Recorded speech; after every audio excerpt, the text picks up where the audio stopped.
ሰላም ሰላም የቲክቶክ ቤተሰቦቼ እንዴት ናችሁ?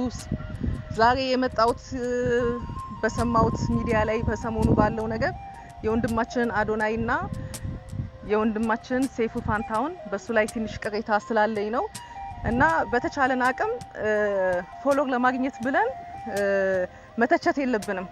ከቻልን ማስታረቅ አምስት ጣታችንን ሰው ላይ ስንዘነዝር አራቱ ጣት የኛ እንደሆነ ማሰብ አለብን። ሁሉ ሰው ኃጢያተኛ ነው፣ ሁሉ ሰው ፍጹም አይደለም። ወንድማችን አዶናይ የእውነት ጀግና ልጅ ነው፣ የተባረከ ነው። እኔም የወንዶች እናት ነኝ። የአዶናይን አሪያ እንዲከተሉልኝ ነው የምፈልገው። ልጆቼ ኦል ሙሉ ኮንፊደንስ አለው። ደስ የሚል እግዚአብሔር የባረከው ልጅ ነው የእውነት። ያው እንደ ሰው ይሰማዋል። የተሰማውን ነገር አሁንም በሰይፉ ፋንታው ላይ ያለውን ቅሬታ ተናግረዋል እና በተቻለን አቅም ብናስታርቃቸው ደስ ይለኛል። እና ሰይፍሻ ከቻልክ አዶናይ መጨረሻ ላይ እወዳለሁ ሰይፍሻ አከብራለሁ ብለዋልና አዶናይን ፕሊስ ይቅርታ በለው።